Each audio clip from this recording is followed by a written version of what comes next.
मित्रांनो, आज आपण ल्युपस आणि विशेषतः ल्युपसचे आपल्या कातडीवरती, त्वचेवरती किंवा स्किनवरती होणारे परिणाम, म्हणजे जेव्हा आपण ल्युपस म्हणतो, तेव्हा आपल्या डोळ्यासमोर काय येतं, की असा जो चेहऱ्यावरती रॅश आलेला असतो, ज्याला आपण बटरफ्लाय रॅश असं म्हणतो किंवा मालार रॅश असं म्हणतो. तर तो जो लाल चट्टा आहे किंवा रॅश आहे, तर हा ल्युपसमध्ये खूप मोठ्या प्रमाणात आढळतो. परंतु हा रॅश हा ल्युपसच्या कातडीवरती जे परिणाम होतात, त्यातला हा अतिशय एक प्रकार आहे आणि असे बऱ्याच प्रकारचे परिणाम हे कातडीवरती होत असतात ल्युपसमध्ये.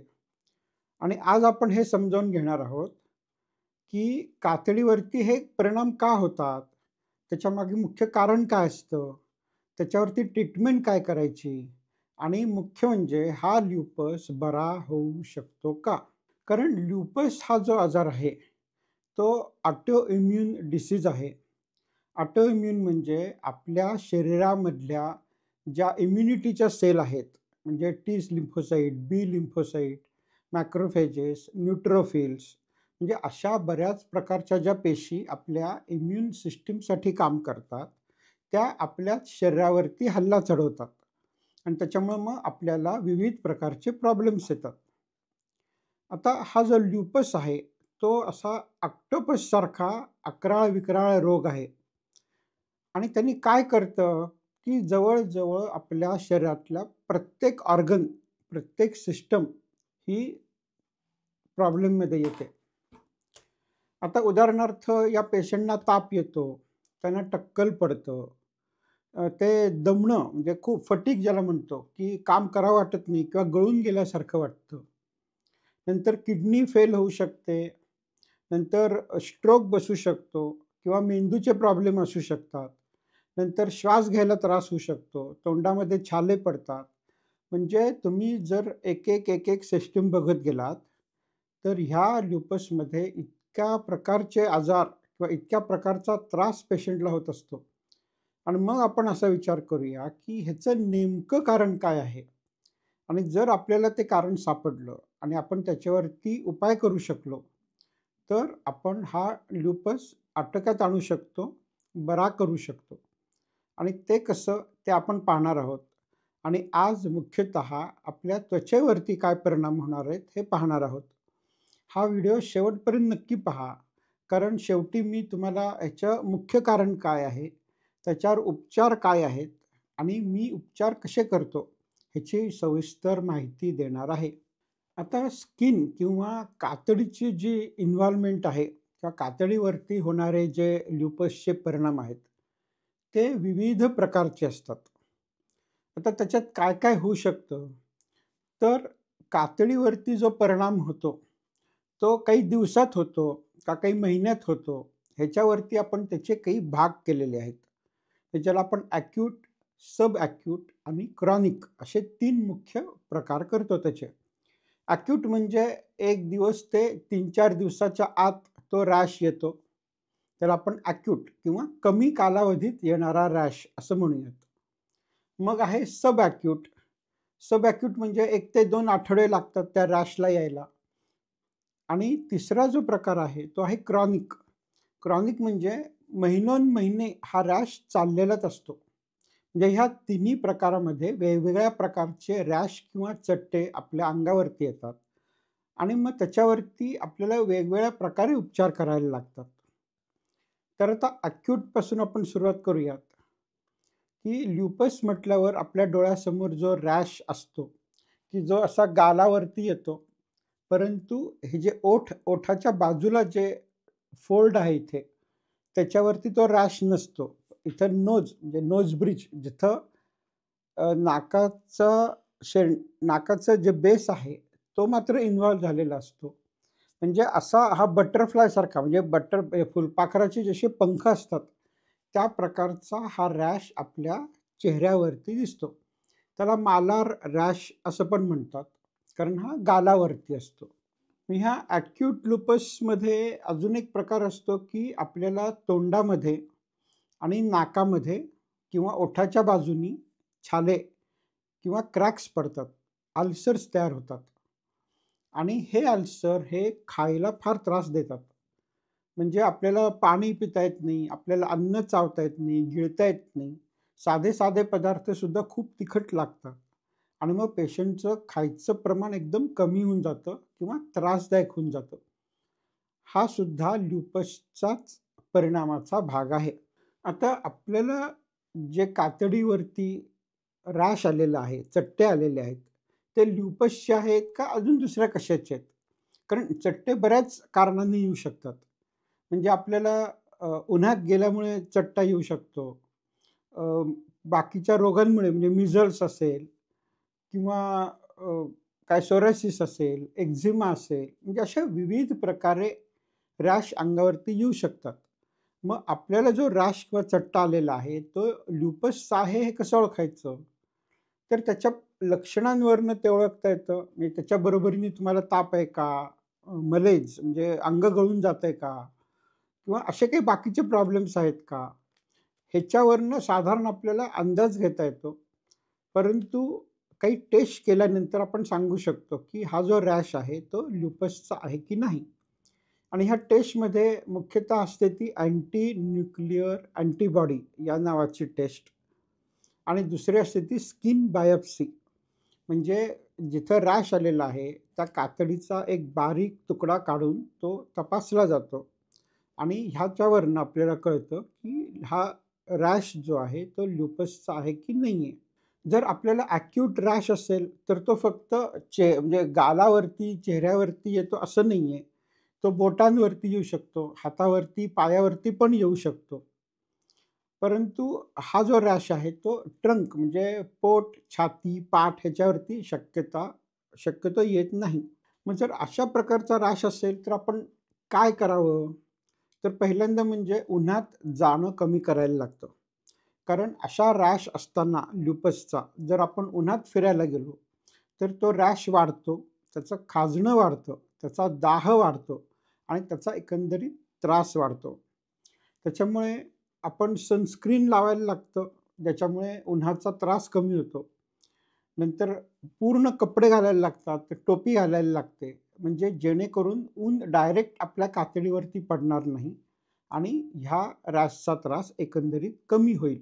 नंतर दुसरा जो प्रकार आहे, ज्याला आपण सब ॲक्यूट किंवा साधारण काही आठवड्यामध्ये हा जो रॅश येतो आपल्या शरीरावरती, तर त्याच्यामध्ये काय होतं, तर असं डोळ्यासमोर आणा, की आपल्याला पूर्ण अंगभर डास चावलेले आहेत. तर साधारण कसं दिसेल, तर त्या प्रकारचं म्हणजे ज्याला आपण पॅपिलोस्क्वॅमस असं म्हणतो. म्हणजे असे पुरळ आल्यासारखं पूर्ण अंगभर. म्हणजे ते चेहऱ्यावरच असतात असं नाही. चेहऱ्यावर पण असतात. परंतु ते मग छातीवरती असतात, पोटावरती असतात, पाठीवर असतात, हातापायावर असतात. म्हणजे हे कुठेही असू शकतात. त्याला आपण पॅपिलोस्क्वॅमस रॅश किंवा एक प्रकारचं म्हणजे जसं पुरळ आले, पुटकुळे आल्या आहेत, अशा प्रकारचा तो रॅश असतो. जो कधी-कधी खाजतो, कधी-कधी रक्त काढतो, कधी त्याच्यात पू साठतो. त्याच्यामुळे अशा वेगवेगळ्या प्रकारे तो आपल्याला छळतो. आणि तिसरा जो रॅश आहे, आता हा जो मगाशी जो सांगितला सब ॲक्यूटचा, तर त्याच्यामध्ये चांगली गोष्ट काय आहे, की हा रॅश जेव्हा जातो, तेव्हा मग थोडा काळेपणा शिल्लक राहतो आणि काही दिवसांनी तो काळेपणा पण निघून जातो. म्हणजे हा रॅश आला, त्याच्यावरती आपण ट्रीटमेंट केली, मग तो रॅश कमी होईल, त्याच्या ठिकाणी काळेपणा दिसेल. नंतर तो काळेपणा हळू निघून जाईल आणि साधारण 6 महिने ते वर्षानंतर आपल्याला रॅश आला होता, हे विशेष दिसणार सुद्धा नाही. म्हणजे ज्याला आपण स्कारिंग म्हणतो, म्हणजे जिथे व्रण तयार होणे किंवा नंतर तिथल्या जखमा दिसणे, तर तशा प्रकारचं होत नाही ह्याच्यामध्ये. ही चांगली गोष्ट आहे ह्याच्यात. त्याच्यामुळे जर आपण सगळ्या प्रकारचे रॅश बघितले, तर हा जो सब ॲक्यूटचा रॅश आहे, म्हणजे डास चावल्यासारखा किंवा पुरळ आल्यासारखा, तो त्यातल्या त्यात बरा म्हणायचा, असा प्रकारचा रॅश आहे. आणि तिसरा किंवा क्रॉनिक रॅश ज्याला आपण म्हणतो, की तो काही महिने लागतात त्याला पूर्ण डेव्हलप व्हायला आणि त्याच्यामध्ये हा हा सगळ्यात घाणेरडा, त्रासदायक, वैतागवाणा हा प्रकारचा रॅश आहे, क्रॉनिक रॅश. त्याच्यामध्ये काय होतं, डिस्कॉइड लिपस म्हणतो आपण त्याला. डिस्कॉइड म्हणजे थाळी किंवा ताटली. तर थाळीसारखे म्हणजे असे एक गोल-गोल चट्टे तयार होतात अंगावरती आणि मग तिथे अल्सर्स तयार होतात. अल्सर म्हणजे जिथली स्किन निघून जाते आणि त्याच्यामध्ये खड्डे पडतात. मग त्याच्यामधनं रक्त येतं, त्याच्यामध्ये इन्फेक्शन होतं आणि हे बराच वेळ चालू राहतं. महिनोन-महिने चालू राहतं. हा सगळ्यात घाणेरडा प्रकार ल्युपसच्या रॅशचा आणि हा भयंकर छळतो. आणि जेव्हा डोक्याला किंवा डोक्यावरती हा रॅश येतो आपल्याला, तेव्हा काय होतं, की पहिल्यांदा केस गळायला लागतात. केस निघून जातात. ल्युपसमध्ये एकंदरीतच टक्कल पडायचं प्रमाण हे खूप मोठं असतं. म्हणजे केस निघून जातात, म्हणजे आपण जेव्हा अंघोळीला जाऊ किंवा केस विंचरायला जाऊ, तेव्हा असे पुंजकीच्या पुंजके आपल्या हातात येतात. इतकं हे ल्युपसचं केसावरचे परिणाम भयानक आहेत. टक्कल पडतं, कारण आता केस निघून गेले तर मग टक्कल पडतं. म्हणजे असं पूर्ण एक गोलच्या मोठ्याच्या मोठं टक्कल पडतं. म्हणजे ज्या पेशंट जे आहेत ल्युपसचे, ज्यांना काही महिन्यापासून किंवा काही वर्षापासून हा त्रास आहे, त्यांना हमखास टक्कल असतंच असतं आणि मग त्याला कुठे विग वापर, कुठे हॅट वापर, अशा प्रकारे ते थोडं झाकून घ्यायला लागतं समाजात फिरताना. नाहीतर मग ते टक्कल खूप असं विचित्र आणि ओंगळवाणं दिसतं. त्याचा त्रास पण होतो. ते कधी-कधी खाजतं सुद्धा. त्याच्यामुळे हे जे डिस्कॉइड ल्युपस आहे, तो भयंकर छळणारा कार्यक्रम आहे ल्युपसमधला. आणि ह्या लुपसमध्ये जे केस जातात, ते परत येतात का? तर डिस्कॉइड असेल, म्हणजे क्रॉनिक लुपसमधला जर डिस्कॉइड म्हणजे थाळीच्या आकाराचे किंवा थाळीसारखे जे चट्टे तयार होतात, त्याच्यात बऱ्याच वेळा ते केस परत येत नाहीत. कारण केस जिथून येतात, म्हणजे ज्याला आपण केस जे रुतलेले असतात आपल्या स्किनमध्ये खाली, तर तेच नष्ट होतात. त्याच्यामुळे तिथं पुन्हा केस येत नाहीत. परंतु जे बाकीचे जे रॅश आहेत, म्हणजे पॅप्युलोस्क्वामस म्हणजे सब ॲक्यूटमधला किंवा ॲक्यूटमधला, तर त्याच्यामध्ये केस गेले त्या आजारात, तर मग ते परत येतात, जेव्हा आपला आजार बरा होतो. कारण तेव्हा केसाचं मूळ नष्ट झालेलं नसतं. पण डिस्कॉइड ल्युपसमध्ये मात्र केसाचं मूळ नष्ट झाल्यामुळे टक्कल हे पर्मनंट झालेलं असतं ते.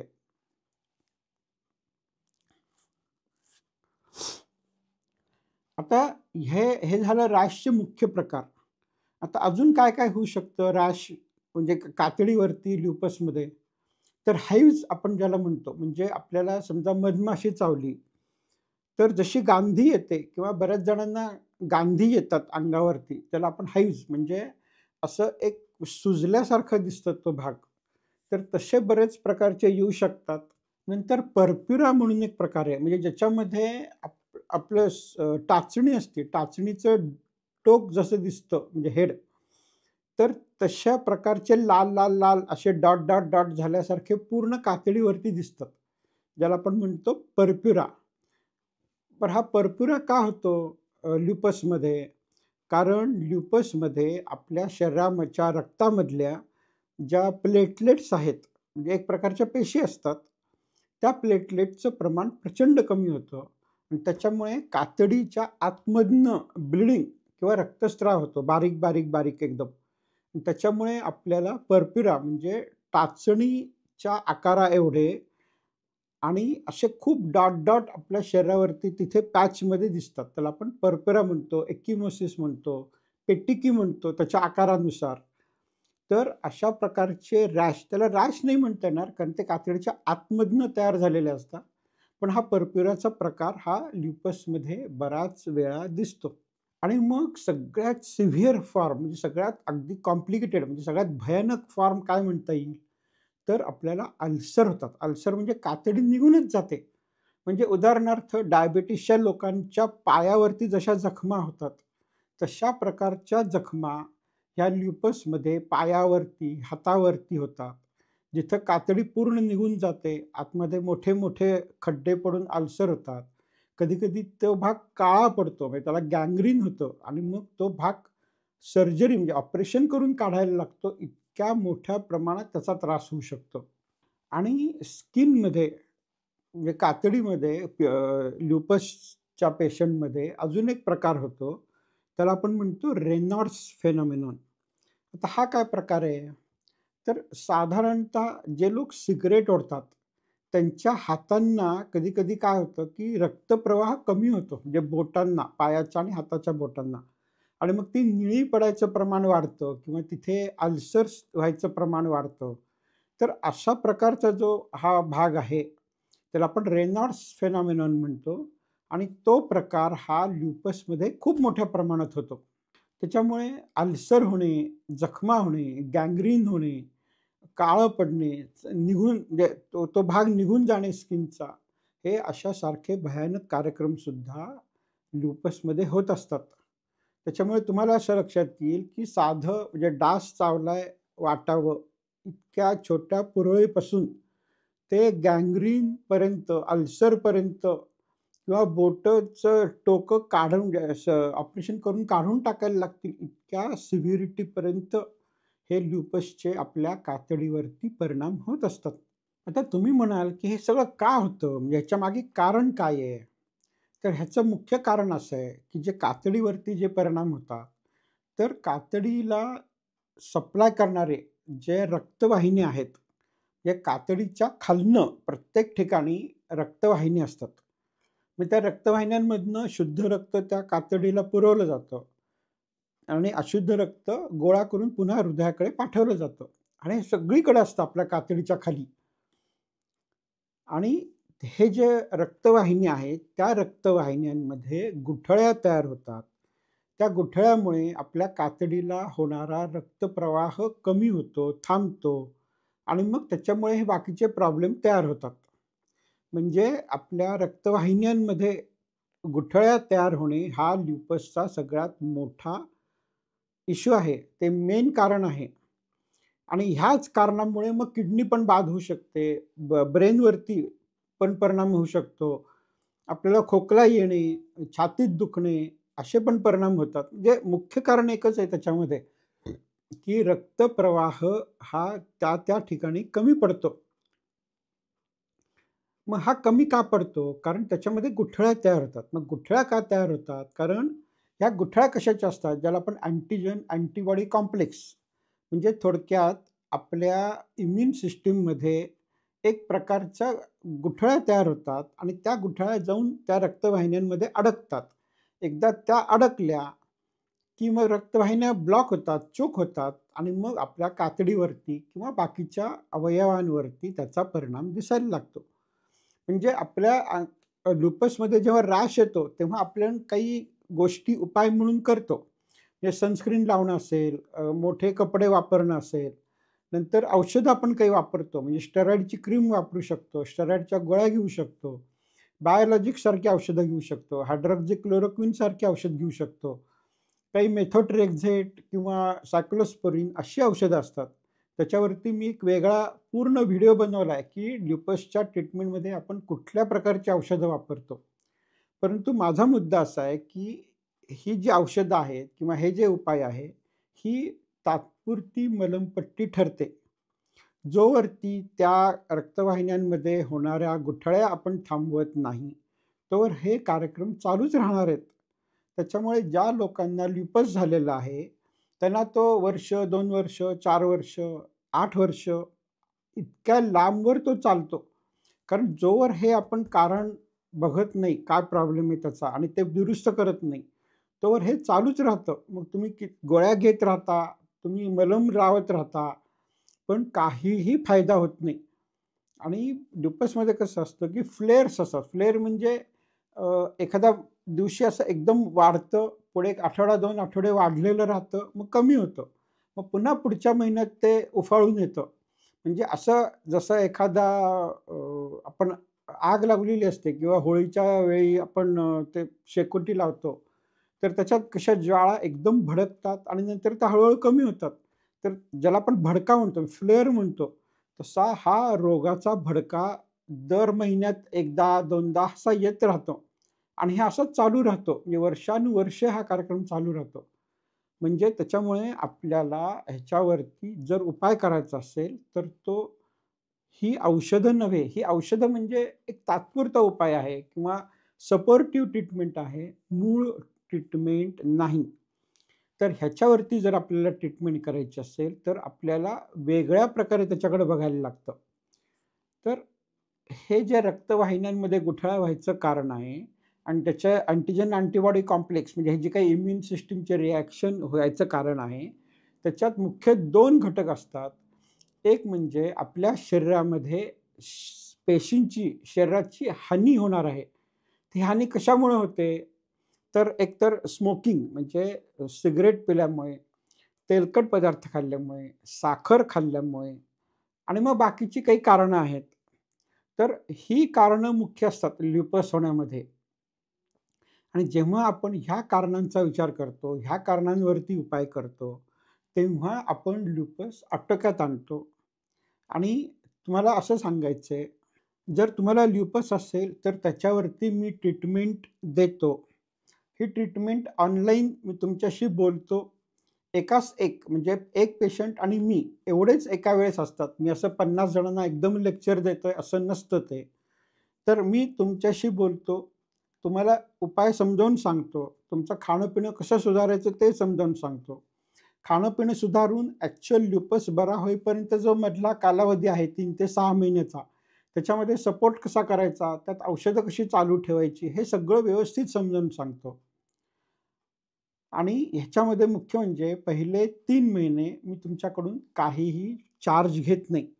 तो चार्ज पडत राहतो, पण तुम्ही ॲक्चुअल मला पैसे देत नाही. जेव्हा हा रोग आटोक्यात येतो, तेव्हा तुम्ही मला पैसे देता.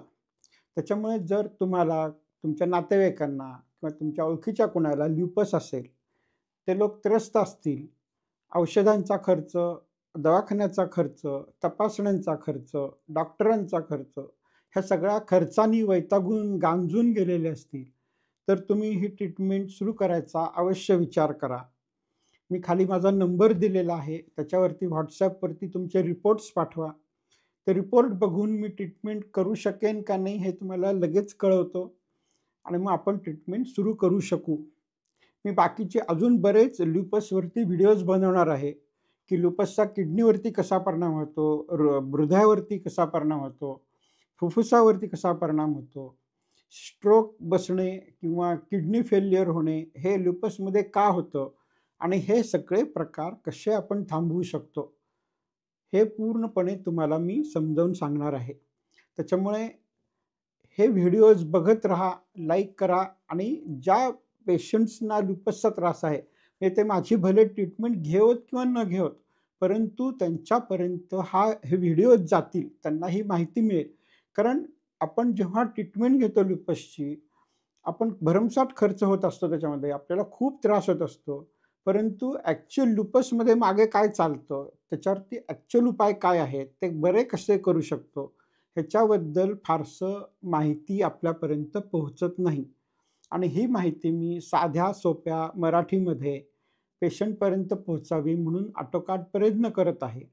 त्याच्यामुळे जर तुम्हाला ट्रीटमेंट सुरू करायची असेल, तर खाली दिलेल्या WhatsAppवरती तुमचे रिपोर्ट्स पाठवा आणि ज्या कुणाला ल्युपस आहे तुमच्या आजूबाजूच्या किंवा तुमच्या ओळखीतल्या लोकांना, त्यांना हे व्हिडिओ कृपया करून पाठवा, की ज्यामुळे त्यांना फायदा होईल.